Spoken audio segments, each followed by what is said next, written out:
The Guitar Snob Challenge. Are you brave enough?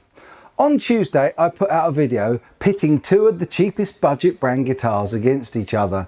The Harley Benton TE20 and the Glary GTL. Both T-style guitars and both under $100 shipped to your door. At the end of the video, you guys had the chance to vote for which you felt was better value. We'll check out the results of your votes later, but first, I want to deal with the elephant in the room. And I'm not talking about me. I was amazed at a couple of the comments, which is something along the lines of, I wouldn't choose either guitar, I'd save up for a real one, or something similar to that. So today, I want to ask you if this kind of response is guitar snobbery or actually valid criticism. For a bit of fun, we're also going to give you a chance to test if you have guitar snobbery, if you think you're brave enough. Coming right up.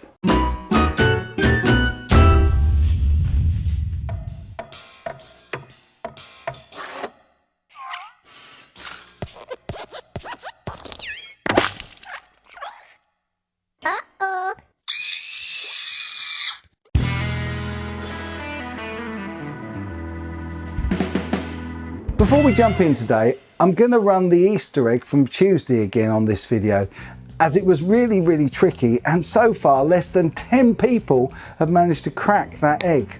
So keep your eyes peeled for the repeat egg today. Don't forget though, you have to be subscribed in order to enter. Right, let's get to it. First, let me make one thing really clear from the outset here for the sake of clarity and politic. I'm in no way offering this video up as a criticism of either point of view, and I respect that personal preference and choice is a subjective issue with no definitive right or wrong. That decision is yours to make and not one that I want to force on you as if I'd want to.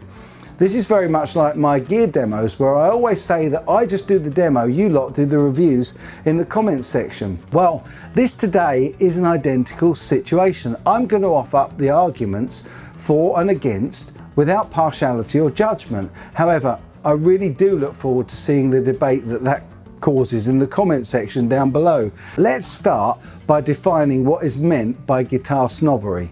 The dictionary defines the snob in our terms as a person who believes that their taste in a particular area are superior to those of other people. The gear or guitar snob then is someone who thinks that their choice or taste in gear and guitars is superior to that of the majority of others in the guitar community. Now that may well be the case in the instance of someone with a wide knowledge, vast experience and background, and maybe who's versed in all aspects, levels and standards of guitars and guitar related equipment. Someone, for instance, who's tried out literally hundreds, maybe thousands of guitars from all over the world, covering all budgets and specifications. Someone who may have reviewed or demoed hundreds of guitars for a YouTube channel, for example. Now, I'm certainly not suggesting that my experience of so many brands and models of guitars puts me in that position of having the call on this, as even though I've played hundreds of guitars, I can't profess to have even played a fraction of the guitars that exist out there. Nobody can. And that's the point, that nobody can truly get to that level of expertise, given that even if they played a different guitar every 5 minutes for 10 years, they wouldn't even be touching the surface of every model and every brand. What's more, they certainly wouldn't remember them all. So what we're talking about here is actually our relative comparison. We all compare the current guitar we're trying to those that we played in the past. That's how we create a distinction between those we feel are of high quality and those we believe to be of a lesser quality or trash. That's normal, and that's the only way that we can make any kind of objective judgment call, right? And if you're referencing a guitar you've tried against others you've tried in the past, then your subjective opinion becomes that little bit more objective and valid, as far as I'm concerned. Well, unfortunately, it seems there are people who are willing to make that kind of judgment call based on nothing more than a brand name or price tag. Now, this is neither objective or subjective. It's just plain ignorant, really, isn't it? Because without trying a certain brand, there's absolutely no way of knowing how it compares to any other guitar that you might have tried before.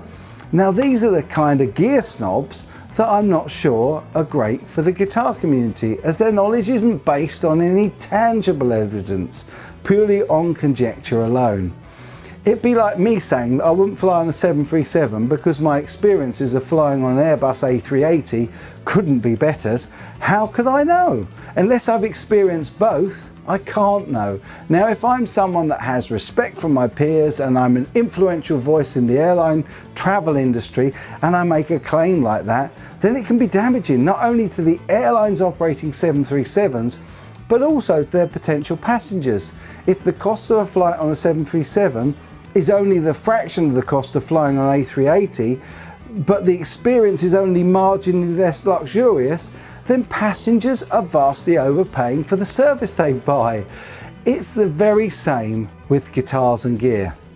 I'm willing to bet that the type of person who would refuse to even try either a Harley Benton or a Glary based on its price or country of manufacture, and someone who's also willing to trash them in the comments section on a YouTube video, is exactly the sort of person who might actually be really pleasantly surprised at just how decent these things can be if they tried one. I have the utmost respect for players who comment that they've tried a guitar and didn't like it, but for those who pass judgment without even trying them based on brand or price, to my mind that's simply crazy.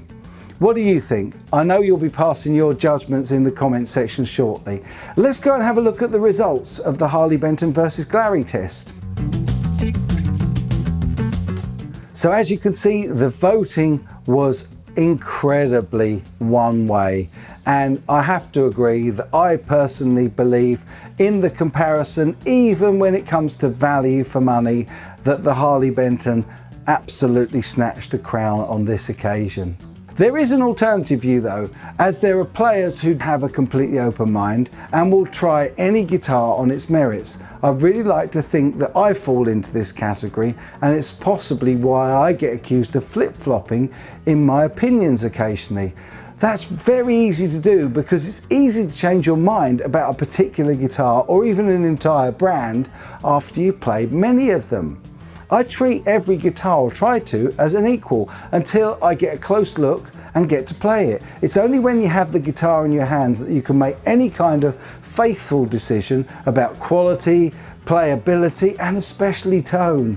I've played many more very cheap guitars that I have loved than expensive guitars that I've disliked. But there have been a very few expensive guitars that I wouldn't keep even if they were given to me. Obviously there's lots more cheap guitars that I feel that way about, but that doesn't mean that all cheap guitars are rubbish, or even the majority.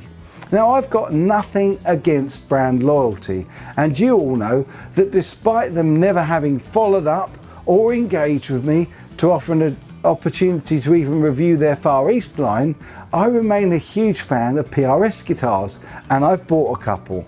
I've done demos for you on the channel, and I often play them in videos too. In fact, if I were the paid shill I'm occasionally accused of being, my PRS SE guitars would be the perfect proof that that's nonsense. I'm neither paid, endorsed, nor provided any compensation when I use my PRS guitars, but I do, and often. The same goes then for the legions of Gibson or Fender fans out there.